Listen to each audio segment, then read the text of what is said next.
Hey guys, मैं विनय कुमार और आज हम लोग ये जानने की कोशिश करेंगे कि क्या हम अपने समाज को बदल सकते हैं अथवा नहीं। तो आप लोग भी भली भांति इस बात से परिचित हैं कि समाज को क्यों नहीं बदला जा सकता है।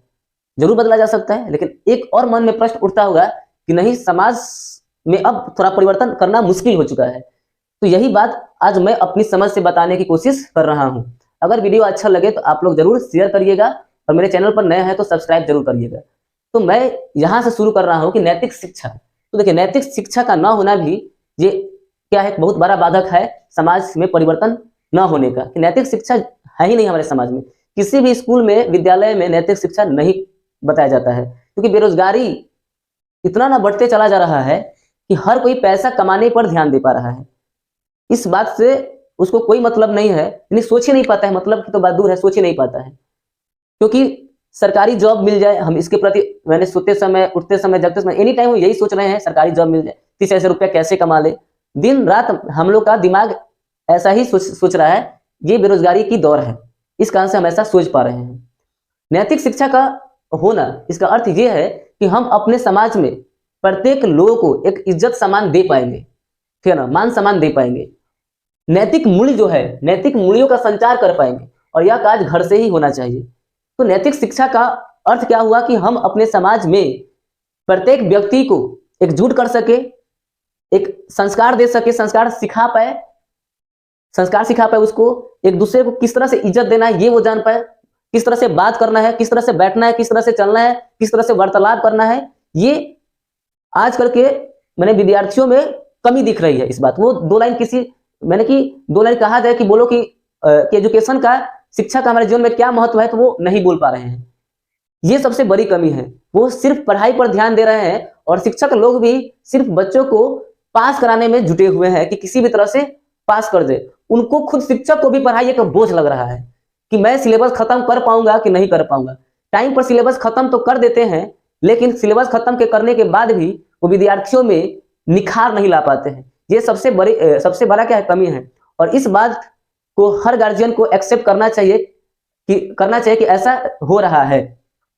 लेकिन ये हो गया तो नैतिक शिक्षा जरूरी है। और दूसरा, समाज किसे कहते हैं, तो व्यक्तियों का समूह ही समाज कहलाता है, व्यक्तियों का झुंड ही समाज कहलाता है, व्यक्तियों का ग्रुप ही समाज कहलाता है, व्यक्तियों का संग्रह ही समाज कहलाता है।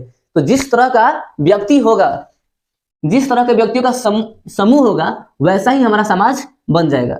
यानी कि गलत व्यक्तियों के समूह होगा तो गलत समाज का निर्माण हो जाएगा, और अच्छे व्यक्तियों का समूह होगा तो अच्छे समाज का निर्माण हो जाएगा।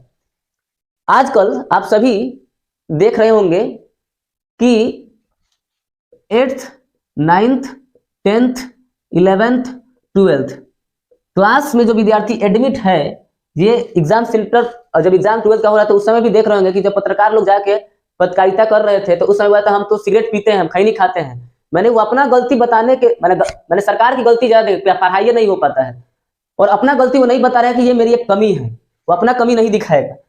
तो ये ऐसे बच्चे भी आजकल, इन लोगों का समूह भी आजकल गलत बन चुका है। मैंने कुछ का ही बात कर रहा हूं मैं।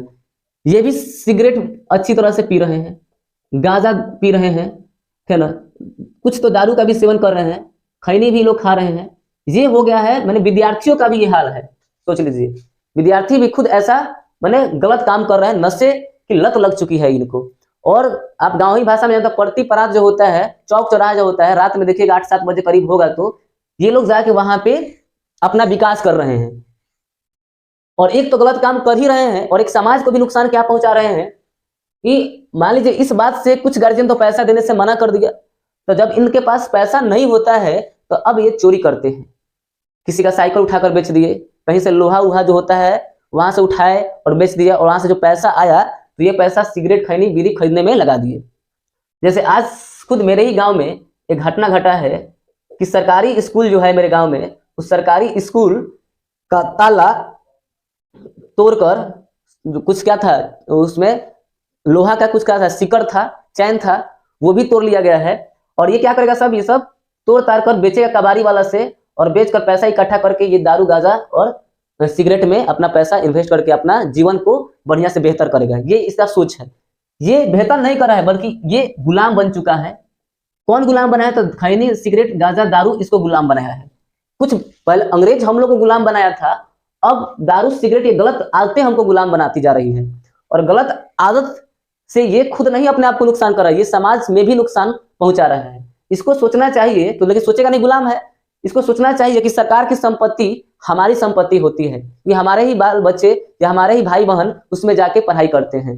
तो जितना अच्छा क्या होगा, स्कूल होगा, उतना ही बेहतर हमारे समाज में पढ़ाई मिल पाएगा।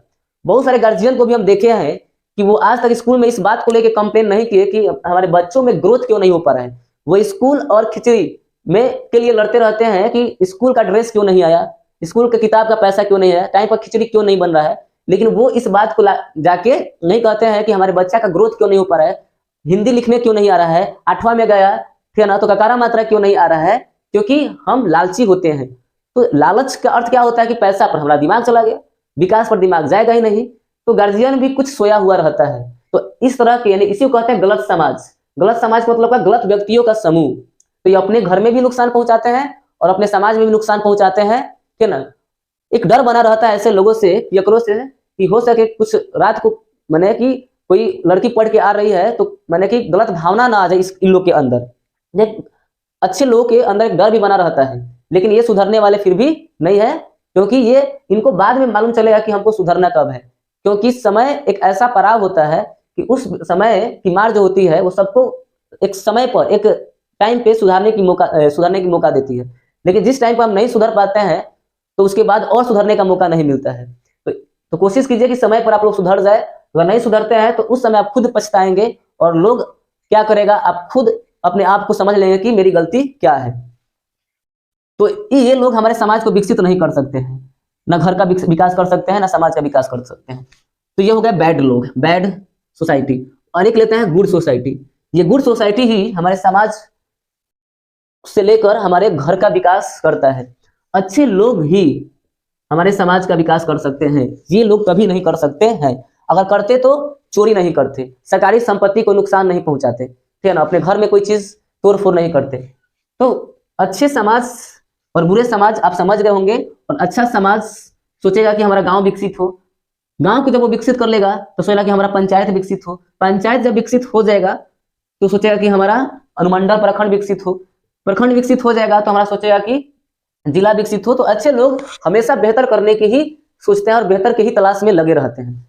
लेकिन हम ये नहीं कह सकते हैं कि अच्छे लोग तो मतलब क्या कि हर पढ़ा लिखा लोग अच्छा बन ही सकता है। बहुत सारे ऐसे पढ़े लिखे लोग हैं जो अच्छे पदों पर हैं लेकिन फिर भी घुसखोरी करते हैं, तो वो भी एक समाज में धब्बा है। तो ऐसे लोगों को समाज में इज्जत देना ही नहीं चाहिए और इनका विरोध जरूर करना चाहिए।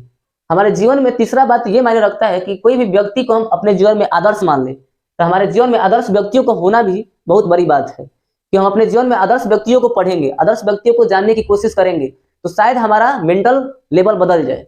तो अपने मानसिकता को अगर बदलना चाहते हैं तो आदर्श व्यक्तियों को पढ़ना पड़ेगा, तो पढ़ना पड़ेगा ही। क्योंकि आजकल समाज में भोजपुरी सिंगर अश्लीलता की तरफ बढ़ते चले जा रहे हैं और उसका इफेक्ट हमारे समाज पर पड़ रहा है। लेकिन कुछ का मानना हुआ कि नहीं, हमारे समाज पर इसका असर नहीं पड़ता है। तो मैं उनको ये सजेशन देता हूं कि आप कम से कम 1 माह तक अपने दांत साफ मत कीजिए, यानी दांतों का ब्रश मत कीजिए। आपको मालूम चलेगा 1 महीना बाद कि दांत पर कुछ गंदगी फैल चुका है, मुंह महक रहा है, बदबू आ रहा है मुंह से, और फिर दांत ब्रश से साफ करना शुरू कीजिए। अब आपको यह महसूस होगा कि धीरे धीरे बदबू खत्म होते जा रहा है, दांत साफ होते जा रहा है। तो आप कैसे कह सकते हैं कि गलत समाज का असर नहीं पड़ता है? गलत समाज का असर 100% पड़ेगा। आप एक और एग्जाम्पल से समझिए कि प्रतिदिन नित्य दिन हम लोग खाना खाते हैं, तो खाना खाते हैं तो क्या खाना हमारे शरीर को प्रोटीन नहीं देता है? क्या कार्बोहाइड्रेट नहीं मिलता है खाना से? क्या हमारा शरीर विकास नहीं करता? अगर ऐसा आपको नहीं लगता है तो 1 माह तक खाना खाना बंद कर दीजिए। आपको समझ में आ जाएगा कि नहीं, जो हम खाना खाते हैं उसका असर हमारे शरीर में दिखता ही दिखता है। उसी तरह से गलत समाज का असर हमारे समाज में दिखेगा ही दिखेगा और अच्छे समाज का भी हमारे समाज में असर दिखेगा। तो गलत समाज जब तक रहेगा हमारे समाज में, तब तक हम ये कल्पना कर सकते हैं कि समाज में परिवर्तन बहुत हद तक नहीं किया जा सकता है। और अच्छे समाज भी हमारे समाज में है, तो अच्छा समाज ये एनी टाइम ये कोशिश करेगा कि हम समाज को बदले। तो समाज बदल भी रहा है और समाज बिगड़ भी रहा है, क्योंकि समाज 2 तरह के दिखाई दे रहे हैं, एक गलत समाज और एक बैड समाज। तो अगर आपको वीडियो अच्छा लगा हो तो वीडियो को लाइक करिए, शेयर करिए और मेरे चैनल पर नए हैं तो सब्सक्राइब करिए। मिलते हैं अगले वीडियो में। जय हिंद, जय भारत, जय संविधान।